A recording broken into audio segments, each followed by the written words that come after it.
نحمده ونصلي على رسول الكريم أما بعد فقد قال الله تعالى وفي القرآن العليم وفي الفرقان المجيد أعوذ بالله من الشيطان الرجيم بسم الله الرحمن الرحيم அகிலங்கள் அனைத்தையும் படைத்து பரிபாலித்த அல்லாஹ்வுக்கே எல்லா புகழும். இறை தூதர்களில் மிக கண்ணியமிக்கவரான நமது தலைவர் முஹம்மது நபி ஸல்லல்லாஹு அலைஹி வஸல்லம் அவர்களின் மீதும் அவர்கள் குடும்பத்தார்கள் மீதும் அவர்கள் தோழர்கள் மீதும் அல்லாஹ்வின் அருளும் சாந்தியும் உண்டாவதாக. ஆமீன். என கொடுக்கப்பட்டுள்ள தலைப்பு சிறந்த அண்டை வீட்டார். சிறந்த அண்டை வீட்டார் அப்படின்னா இஸ்லாத்தில் அண்டை வீட்டார்களுக்கு மிக முக்கியத்துவம் கொடுக்கணும் அப்படின்னு சொல்லியிருக்கு. யார் அண்டை வீட்டார்களை ஒழுங்காக பேணுறாங்களோ அவங்க சொர்க்கம் செல்வார் அப்படின்னும் நபி ஸல்லல்லாஹு அலைஹி வஸல்லம் அவங்க சொல்லியிருக்காங்க. அவங்களுடைய உரிமைகளையும் கடமைகளையும் நம்ம ஒழுங்காக பேணி செய்யணும்னு சொல்லியிருக்காங்க. அண்டை வீட்டார்களோட உரிமைகளும் கடமைகளும் என்ன அப்படின்னு பார்த்தீங்கன்னா, முதல்ல அவங்களுக்கு உதவி செய்யணும். அவங்க ஏதாவது ஒரு உதவின்னு கேட்டாங்க அப்படின்னா அவங்களுக்கு எந்த ஒரு இதுவும் மறுப்பு சொல்லாமல் அவங்களுக்கு ஃபஸ்ட்டு உதவி செய்யணும்.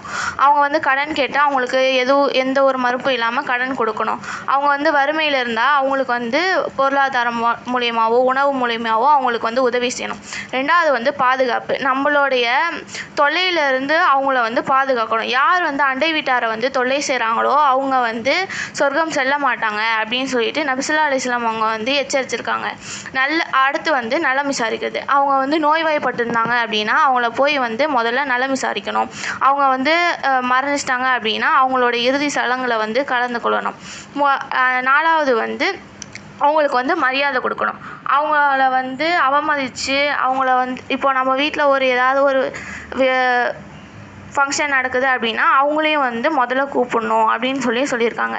அதே மாதிரி அவங்களுடைய அனுமதி இல்லாமல் நம்மளோட வீட்டு சுவரையோ வீட்டு கூரையோ உயர்த்தி அவங்களோட வெளிச்சத்தையும் காற்றையும் தடுக்கக்கூடாது.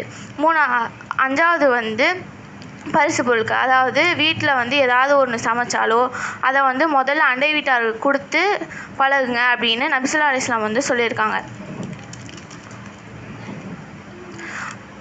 அண்டை வீட்டாரை நல்ல முறையில் நடத்துபவர் நல்ல முறையில் நடத்துபவர் தான் சிறந்த முஸ்லீம் ஆவார் அப்படின்னும் நபி ஸல்லல்லாஹு அலைஹி வஸல்லம் அவங்க சொல்லியிருக்காங்க. அண்டை வீட்டாரை அழகிய முறையில் பழகுவதும் ஒரு நல்ல பண்பு தான். மனிதர்களுக்கு உறவுகள் அவன் முன்னேறுவதற்கும் அவன் ஆறுதல் பெறுவதற்கும் மிகப்பெரிய பலமாக அமையுது. இந்த உறவுகளை இரத்த பந்தம் மூலியமாகவும் பழக்கத்து மூலியமாகவும் தான் நம்ம கொண்டு வர முடியும். அதே மாதிரி இந்த உறவுகளில் ரொம்ப முக்கியத்துவம் வாய்ந்த உறவு என்ன அப்படின்னு பார்த்தீங்கன்னா அண்டை வீட்டாரோட உறவு அப்படின்னு சொல்கிறாங்க.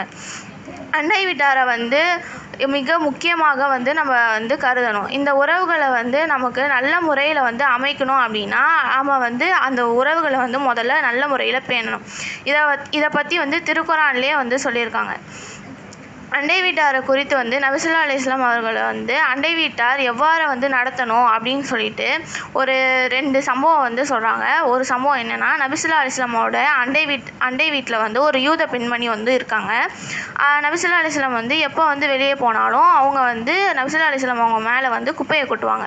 அப்படி அவங்க எப்போவுமே அதே மாதிரி பண்ணிக்கிட்டே இருக்கும்போது நபி ஸல்லல்லாஹு அலைஹி வஸல்லம் எந்த ஒரு கோபமும் படாமல் அதை தட்டி விட்டு அவங்க அமைதியாக போயிடுவாங்க.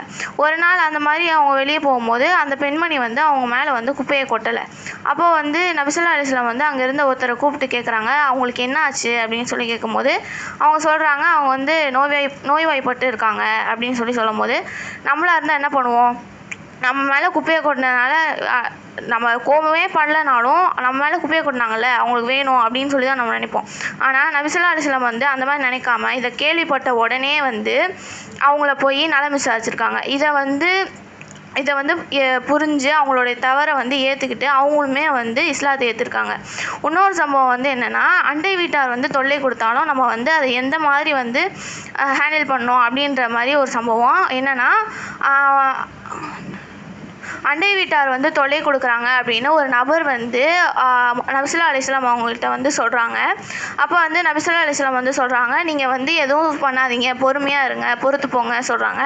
இதே மாதிரி ஒரு 3-4 தடவை கிட்டனா அவங்க மறுபடியும் சொல்கிறாங்க. அப்போ நபி ஸல்லல்லாஹு அலைஹி வஸல்லம் ஒரு தீர்வு சொல்கிறாங்க. என்ன அப்படின்னா, நீங்கள் உங்களுடைய வீட்டில் இருக்க பொருள் எல்லாத்தையும் எடுத்துகிட்டு வீதியில் போட்டு நீங்களும் அங்கேயே உட்காந்துருங்க அப்படின்னு சொல்கிறாங்க. அதே மாதிரி அந்த நபரை வந்து செய்கிறாங்க.